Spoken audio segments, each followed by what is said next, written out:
Another game at home, another victory for the Colorado Avalanche. 14 straight now at Ball Arena, including 16-0-2 in their first 18 contests to start off the season. The last team to do that well, the 22-23 Bruins, who set all sorts of regular season records. The Avs did not have their best this evening. They were sloppy at best. The power play was, again, a negative, not just in the fact that they didn't score, but, well, there was a shorthanded goal scored against, and it doesn't matter. They still walk away with a 5-2 victory. Nathan MacKinnon, 2 points. Brock Nelson gets a goal and an assist in this one, too. Mackenzie Blackwood, just 2 goals against, despite LA coming real hard at the end of that game, Spring, as we welcome you into Between the Pipes. They continue to win even when they don't have their best. It's incredible. Hey, before we go anywhere else, prayers up to Nikola Jokic. Yep. That's the most, honestly, that's the most important thing that happened in Denver this season. The most important thing that has happened tonight. He is the best player in the NBA. I love Nathan MacKinnon, and I love Cale Makar. But Nikola Jokic is the definition of a unicorn. And if the Nuggets lose him, holy shit, their season is over. It's fucking done. And you don't have a first round pick, and that would be devastating. And there's 30 first round picks don't make up for that man. I will say, man, what a fluky, weird play. I don't see a torn ACL there. Maybe I'm being overly optimistic. I don't think so either. I think it's a hyperextension that, I don't know, like, Vic sent out a tweet earlier today, and we're going to get to the Avs and the Kings. I promise. It's just, they beat the LA Kings, who are mid as fuck. The LA Kings are mid. They're mid. Okay. Nikola Jokic's knee might be in danger. That's all that matters right now.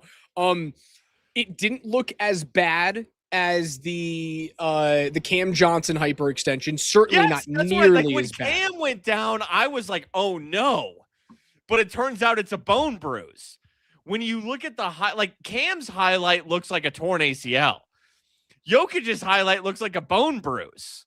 So, are we living in Bizarro world? Vic tweeted out, he goes, if you told me 4 to 6 weeks for Nikola Jokic, I'd sign on the dotted line tonight.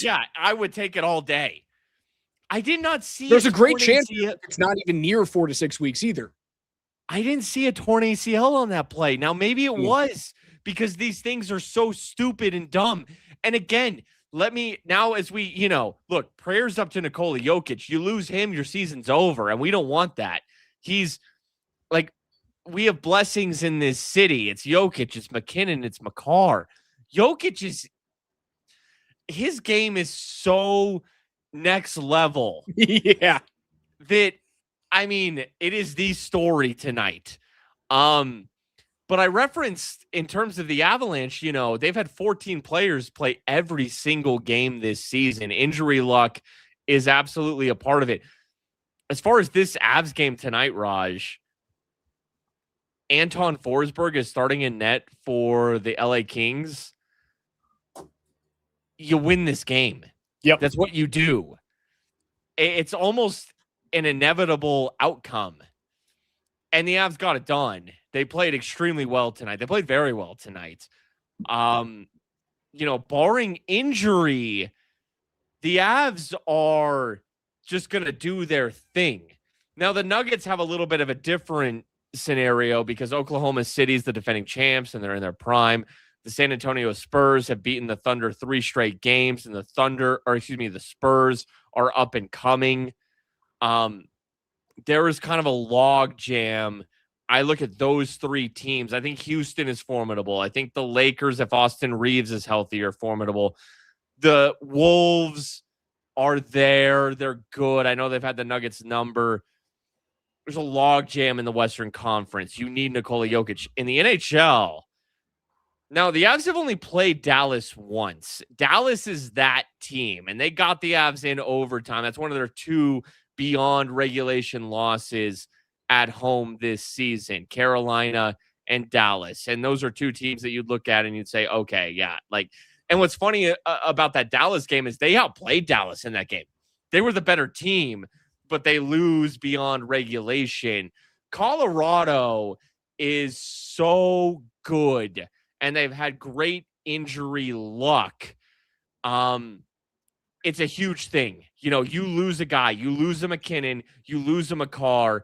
It's done. It's done. And you see, you know, our lives flash before our eyes with Jokic tonight. Fortunately, the Avs have been able to stay healthy. And if they do, I know Dallas is very good, but this team it's just on a different level right now. It is. It feels like a team on a mission. They have something to prove. They're very clearly frustrated with what's going on in the power play. Like, it's not something that they're okay with just because they're a wagon and they've now won, what is it, 14 of 16 games at home? No, sorry, 16 of 18 games at home. And those other two losses, as you mentioned, and as we've mentioned many times so far in the show tonight, just coming in overtime or in a shootout. They're not comfortable with the fact that the power play sucks. It's so clearly eating at them because it's not only not producing goals, but it's actively hurting you on the scoreboard. The Kevin Fiala shorthanded goal tonight was a weak one from Blackwood. I thought the gap from Cale Makar wasn't great. McKinnon's turnover certainly wasn't something that helps you.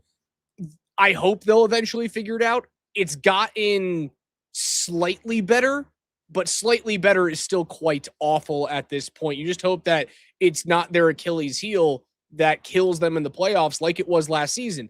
Now, the Avs last year weren't nearly as dominant in every other facet of the game as this year's version is, right? They were good. They weren't leagues away the best 5-on-5 team in the NHL. They weren't the number one penalty kill team in the NHL.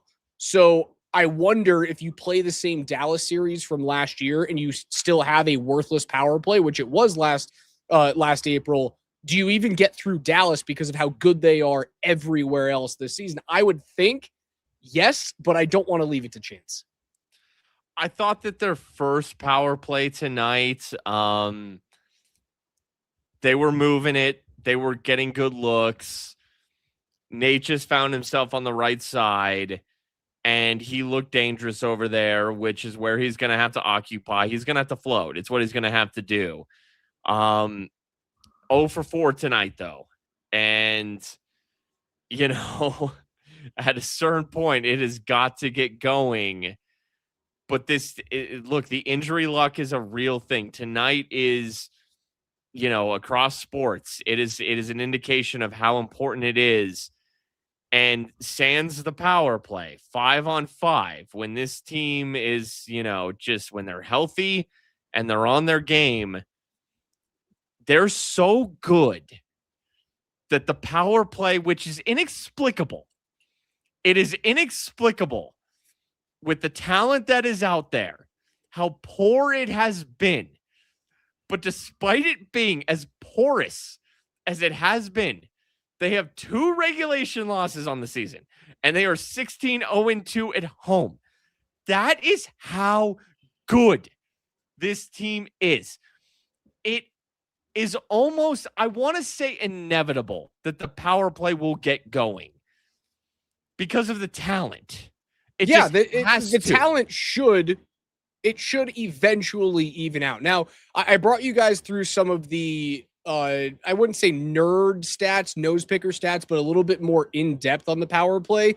They're shooting the puck. People are like, oh, they don't shoot the puck on the power play. No, they actually statistically shoot the puck more than anybody else in the National Hockey League when they're up 5-on-4. They have the most shots on goal and the most shot attempts in the NHL on the power play. So they do shoot the puck. Their shooting percentage on the power play is second to last in the league. And that's where it goes to die. So what those numbers tell me is that most things in professional sports, and certainly in the NHL, most things come back to the mean. And I think Colorado will eventually get there. Now, does it mean you keep trotting out the same things? No. I was very, very heartened to hear Jared Bednar in his post-game comments talk about the power play 2 unit that got 3 separate opportunities of 45 seconds or more tonight. And he went, they looked a little bit more dangerous. I wonder if he's going to get to the point where he just goes, I'm going to play you guys first. And damn, if Nate is pissed off at me, show me you guys can score on the power play. I'm waiting for that moment for Jared to throw power play 2 out when Nate and Kale are completely healthy and just go, well, they're more dangerous than you right now. Again, it is first world problems. They are so freaking good, and they just continue to win despite the power play. But that's the one thing that I can nitpick at. Because when power play 2 is out there, look, they're in their traditional set. Lekkonen's in the bumper, Nichushkin is net front, Olofsson is far right. Taves is at the point, and then whoever Brindley far left, or whoever it may be. You know, I honestly think that there's an overthinking going on power play 1, because Nate and Natchez are out there at the same time. And there's too much movement, and there's too much, where are you going to occupy? Where are you going to be? When power play 2 is out there, everyone knows their role. Everyone knows their spot. And they're not as talented. But one of the keys to the power play is knowing your spot and occupying your position.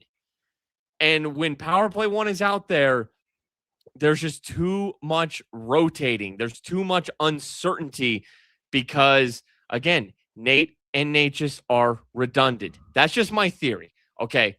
I don't know if I'm right because, again, there's too much talent.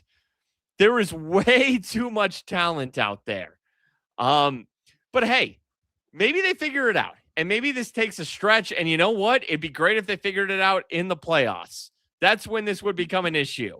And you have until mid-April to figure this thing out, because guess what? You're that damn good.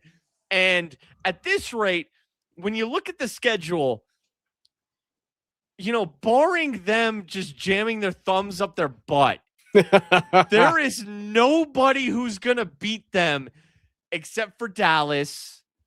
Maybe you're in Minnesota. Maybe you're in Vegas if Eichel's playing, if Theodore is playing. Maybe you're in Edmonton if they're humming. Short of something like that, you know, they got an East Coast road trip coming up. You know, Carolina, Florida, Tampa.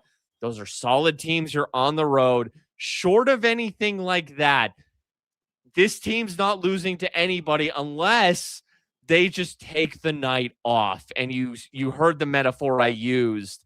That's the only way you're losing to an inferior team right now. Yeah, and I think the comments of it's been 2 years since the power play's been good. Spring and I went over those numbers a few shows ago, going back 3, 4, 5, 6 seasons and taking the entirety of power play percentages around the league in Colorado's top 5. If you just go back over the last 2 years, and this is including a god-awful power play this season, they're still the 9th best power play in the NHL, dating back to 2024. So the thought process of, oh, it's been terrible for 2 years. The stats tell you, no, you're wrong. I'm not explaining away how bad they are on the power play right now. Again, it feels as though it's the only thing you can get upset with them at, and they're so good that it doesn't matter. Now, what the best part is, and you guys who have listened to this show for now 8 seasons have understood that Spring and I like to, as I think most people should watch sports, we like to break down and watch and analyze sports and analyze this team in the most positive way possible because, well, it's entertaining, right? I don't watch hockey and don't watch sports to piss myself off after a day of work. Honestly, it's the reason why I work in sports media, is because my job doesn't piss me off. I think a lot of people should, when watching sports, watch it in a positive manner. My positive take on this is your power play sucking in December doesn't fucking matter. Yeah. Your power play sucking in April and May and June, that's when it matters. You have so much time to figure this out. They do. And, you know, look, if they're hell-bent on Nate and Nate just being out there together, I thought there were moments tonight, and there's been moments over the past few weeks where it has looked better. You know, Gabe Landeskog is firmly a top-line player now. Gabe Landeskog is firmly on power play 1, and his net front presence will pay off. They have gone with Brock Nelson on the right wing, and I do think that he is the best fit for that. Is, Natchez is going to float over to that right wing just because of, the redundancy of McKinnon and Natchez. But if the ideal setup is Nelson on that right wing, hey, guess what? You want to know who scored an awesome goal on the right wing tonight? Brock Nelson. What a great shot, man. What a great shot. I don't know. If Billy Guerin keeps Brock Nelson off Team USA, I don't know what he's doing. Brock Nelson is playing fantastic hockey right now. I talked about the curse of the 2C in the first few weeks of the season. And it's funny, it's so easy to just, come on a show like this after a game and they're the best team in the NHL, 2 regulation losses on the season. And it's just positive, positive, positive. Of course, we're going to nitpick. Of course, we're going to look at the negative. We focus on the power play. Early in the season, one thing we could have said was, well, Brock Nelson wasn't playing that well. What's going on with 2C? How come it just seems to be some sort of a curse since Nazem Kadri? Thought Casey Middlestat was going to be the answer. Nope. Young, entering his prime. Yeah, dead no. It was a disaster, which sucks because there were a lot of indications and reasons to believe that could have worked out. Brock Nelson was as safe of a bet as you could have gotten at 2C. He's a veteran in his prime, solid, heady, knows how to play this game, multiple time 30-plus goal scorer in this league. And here in the month of December, let's see, 6 goals, 4 assists, 10 7 points now. Tonight was his 7th in December. 7 goals. Look, man, he's coming, and it's as it should have been.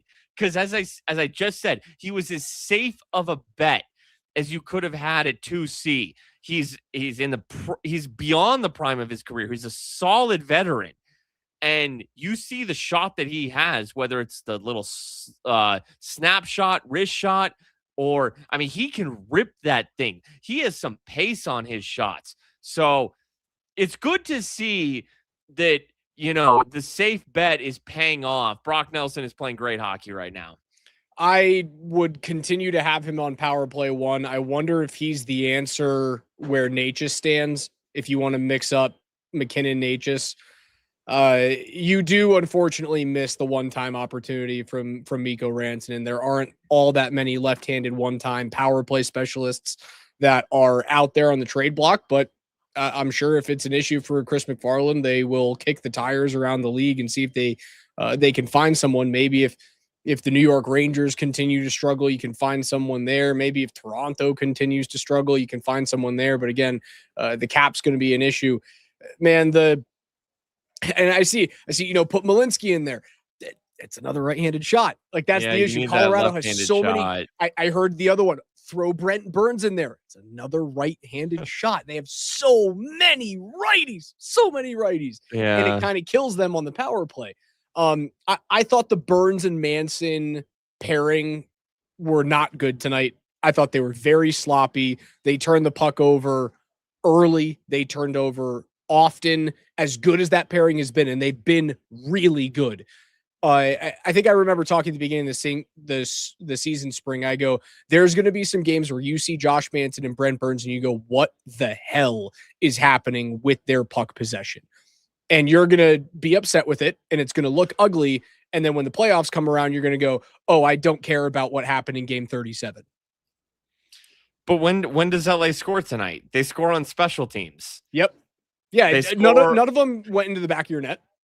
They score on a power play. They score shorthanded, and that's an indictment on the Avs power play, the shorthanded goal. At least the second, in just a few. They allowed a shorty recently. Can't even remember the game. It was Makar made a weird play in the neutral zone, and they got scored on shorthanded. They almost let in 2 shorthanded goals tonight. Remember the Kevin Fiala breakaway? Sure. They've had multiple because the woodshed has been so good this season. They've made multiple saves on breakaways on the kill or on the power play. It feels like they're on the kill when they're on the power play because they're allowing breakaways the other way. That's how LA scores tonight. is power play and shorthanded. This is the best 5-on-5 team in the league. Ultimately, they are going to need to get the power play going it's that second round matchup. I mean, that's the key, and it's likely going to be Dallas. And could that be the difference? But you would like to think that eventually, like, and you said it, it's something I believe in. There's regression, there's progression to the mean. And ultimately, the talent is too good, even if, I don't love the Natchez out there with McKinnon and the redundancy. They will figure it out. If that's what they're hell-bent on, they will figure it out because there's too much talent and they will progress to the mean. LA is a good team. They're a solid above average team and they only score power play shorthanded tonight and you beat them 5-2. There's nothing you can complain about short of the power play, which is something that I really do believe will be figured out as we get to the back half of this season. I also think playing tonight against LA and having seen Seattle and Utah in recent games, does it not scream to you how important the 1 seed is?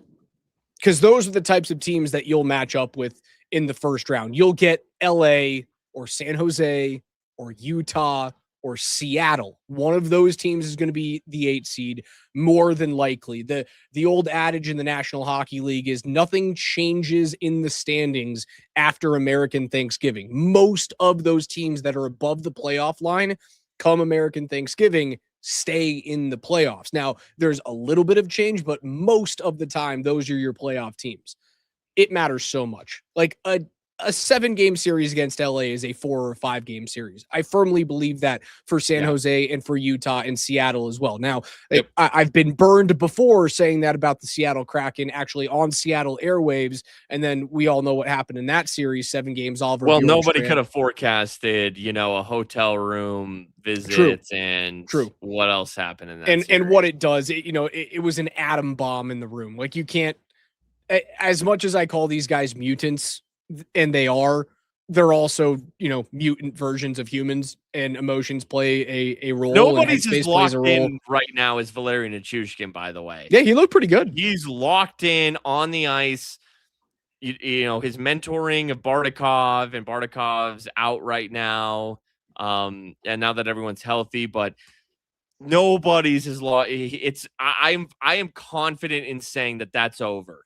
I love that. It's behind you. Yeah. But yeah, it screamed to me tonight, like you need to be the 1 seed so you can play a team like that and dance through the first round. Bro, look, Minnesota tonight goes to Vegas, wins 5-2.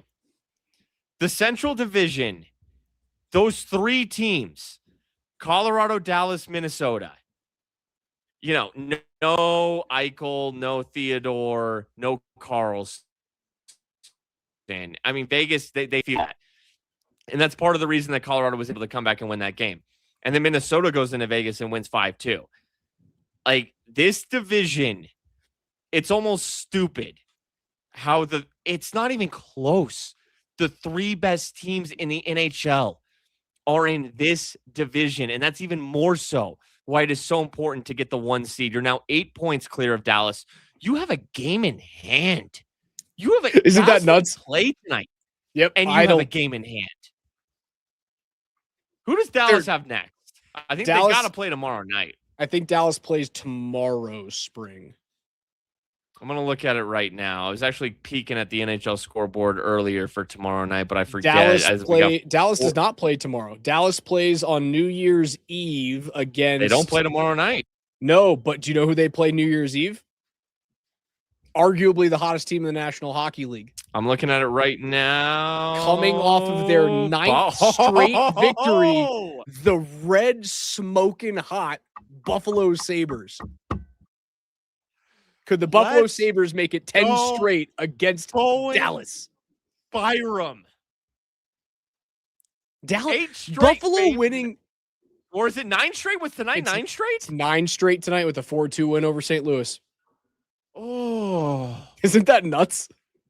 That team was so dead a month ago, and they are currently tied for the wild card 2 spot with the Florida Panthers. Wow. So sick. And so Buffalo beats St. Louis in St. Louis tonight. That's who the Avs will host on New Year's Eve. They're going to beat that ass. St. Louis is a bad hockey team, dude. A bad hockey team with a bad goalie with a bad attitude. The only thing Jordan Binnington is playing for right now is to get himself healthy all the way until February when Team Canada has to take him to Italy because he's a big game goalie. He is going to get shelled on New Year's Eve. I mean, it's tough to imagine. I think St. Louis is underperforming. They did trade like Zach Bolduc to, I think, the Senators, and he's been good for them. And it's like, what are you doing? What was that trade? And Binnington, no, the Canadiens. Even worse. I knew it was the Canadian team. And I don't even know what St. Louis got in return. Hadn't done crap for them, I'll say that. And Binnington's had a terrible season. They lose at home to Buffalo. Buffalo's red hot. That's who's coming on in New Year's Eve. This team, who has not lost in regulation at home against an underperforming Blues team, is going to lose on New Year's Eve. You don't think that Nathan McKinnon wants to eat some vegetables when the clock strikes midnight? No, he's got his heart set on it. I heard Stars have to host the 9-game win streak Sabres. Oh, that's a fun New Year's Eve. I heard, I think it was Spit and Chicklets. I'm almost positive it was Ryan Whitney or Biz talking about the Avs going, they are the Michael Jordan, I have to make up shit in my head to get up for games now. You don't have to make up anything for St. Louis. You know they're a bad team, but you also look at them and you go, I hate you. You look at the dude wearing number 50 on the other side of the ice going, I hate you. And I think that hatred is going to lead to an absolute piss pounding on the 31st. Well, a couple things. I think St. Louis won the season series last year 3-1. I think it was 3-1. They beat the Avs last year. So you know that. You feel that.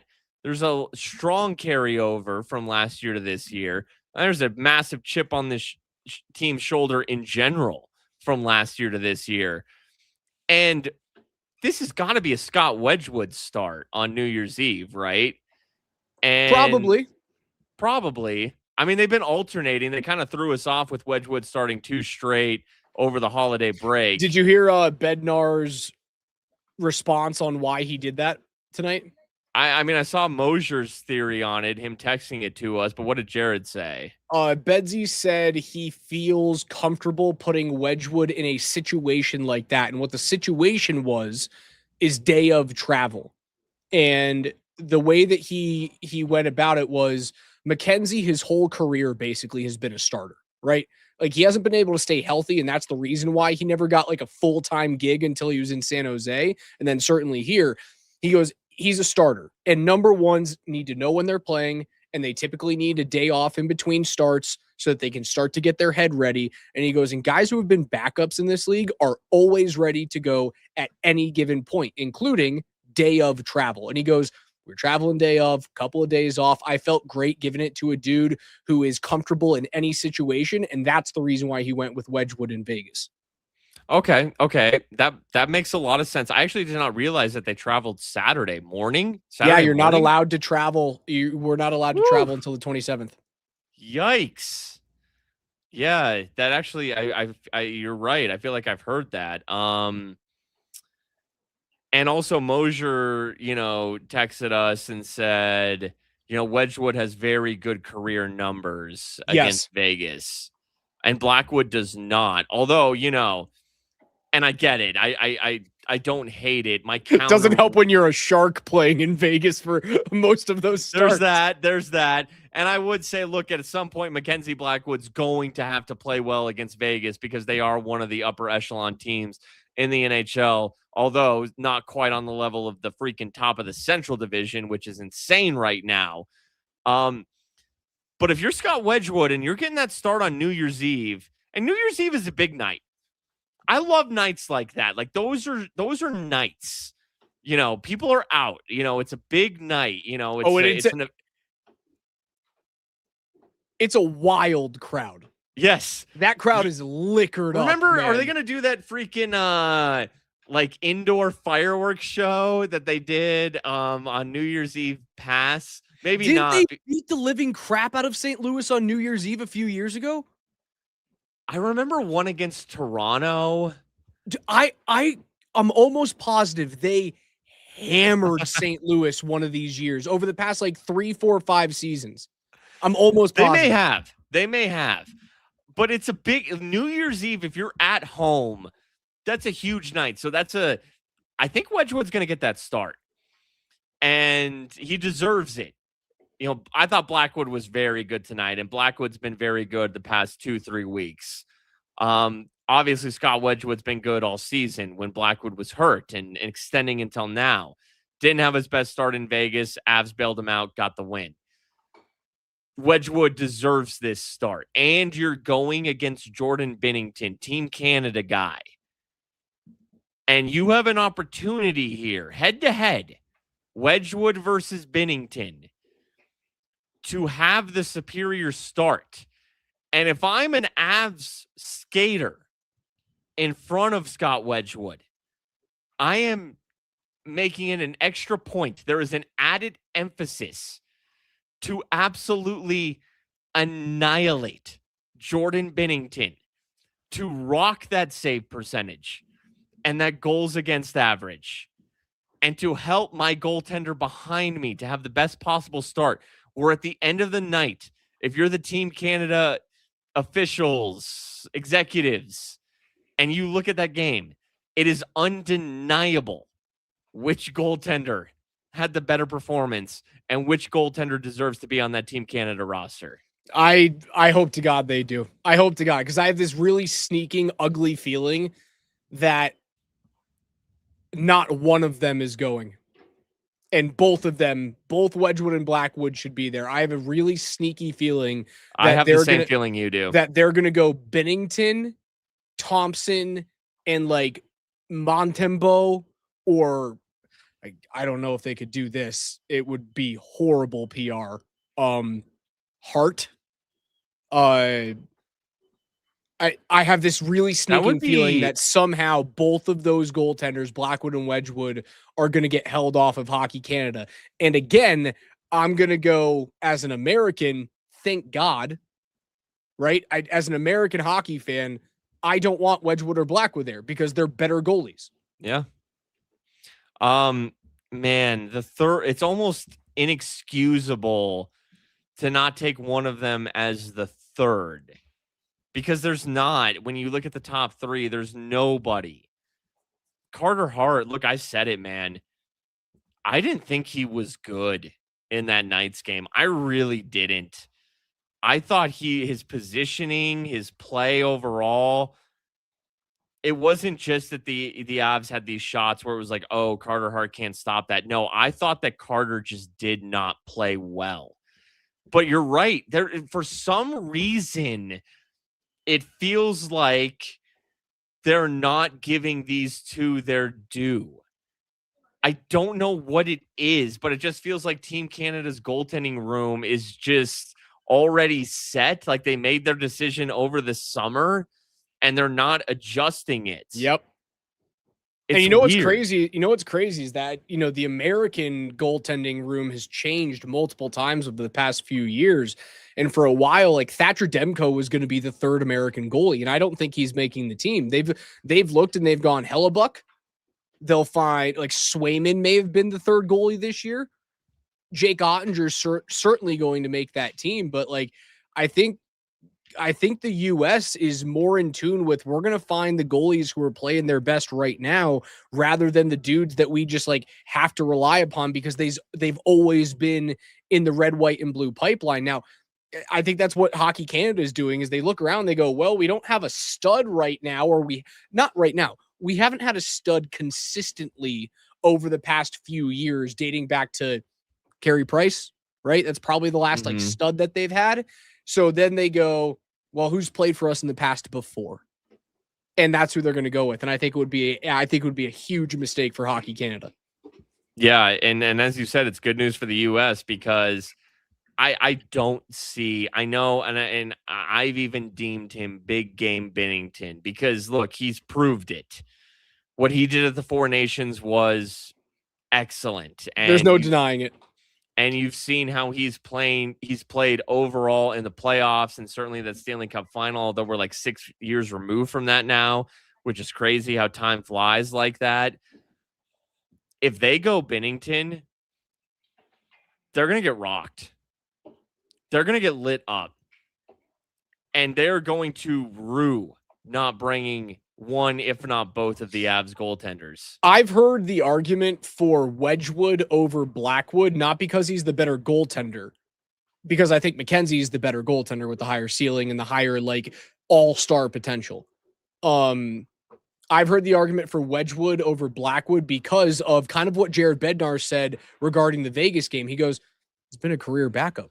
He's ready whenever you need. Like if Binnington shows up and they lose to the Czechs in game 1, like 4-3, and he lets up 4 on 22, and the entire nation of Canada is panicking, they get to go to Wedgie and go, you've been here before, step in, dude. And then he'll throw up a game where they play the Swedes and they win 3-1 with an empty netter, and he stops 28 of 29, and he'll be cool with like maybe not starting the next game. I've heard that argument is like, you want your third goalie to be a backup, not a bona fide starter coming in off the bench cold. Like I just said, I could see Binnington getting rocked. And so therefore, who are you going to go to? Now, knowing Team Canada and the way that they appear to be operating, they'll go to Logan Thompson. But you should go to Scott Wedgwood. Look, Logan Thompson is a really good story. You know, he's a former Knights goalie. He's a former like Jets goalie who was nothing. Logan Thompson was nothing. But those are the stories, and especially for Scott Wedgwood. Like a guy who worked his way up and earned a position. Those are the types of dudes that can help you win gold. So I suppose I could say the same thing about Logan Thompson. I really could, but even more so about Scott Wedgwood. I mean, he's been as overlooked could possibly be. He would be a breath of, and he's a great locker room guy. He's a great locker room guy. You want that dude in the Olympic Village so badly. Right? Yeah. But nonetheless, I mean, so, hey, I mean, it gives more juice to the Binnington versus Wedgwood matchup. I'm expecting Wedgwood on New Year's Eve. That's going to be very interesting to watch. You know what they should do? Just play both of them. Play Wedgie for the first half of the game like you're a U12 team and go, we have to play Johnny Q Smith the next night or half the game because our parents are going to get mad at us as coaches. You play Wedgie for the first half, you play Blackie for the second half, you win 5-1 or 5-0 against St. Louis, and then you look at Hockey Canada, who has to come out with their roster just hours later and go, we dare you not to pick them. Hey, they might mercy rule those dudes to the point where you're rolling out Blackwood and it's just like, wait, I thought the other team was supposed to pull their goaltender. No, we got it. We'll do it tonight. No, the Avs we'll try and do it on the fly. We'll give you a chance to score into an empty net. We'll do it on the fly. The fly would be hilarious. No, that's just toying with those dudes. All right, Spring. It's getting late out here. I've got a long drive home. I think we've talked enough. The game tonight it's so funny. They're so good. They're boring. LA is why I don't want to talk about tonight's game. Like the Kings are a good team, but we all knew, especially when I saw Anton Forsberg starting, it's like, there's no way. And that's a good team. But there are levels, like they're above average. Above average isn't good enough. You have to be elite. The only teams coming into Ball Arena, if the Avs are on their game that are beating them, are Dallas, Minnesota, Carolina, Florida. Florida. If they're those healthy, types of teams. Vegas and Edmonton. That's about the list. And even then, it's tough for them. Yeah, I could see him doing it once, but 4 times in a 7-game series against this team, how they're playing right now. Yeah, and they're on track to have home ice in every single series, so good times. Task. All right, Avs don't play again until New Year's Eve. Spring will be your network host that evening on Altitude Sports Radio 92.5.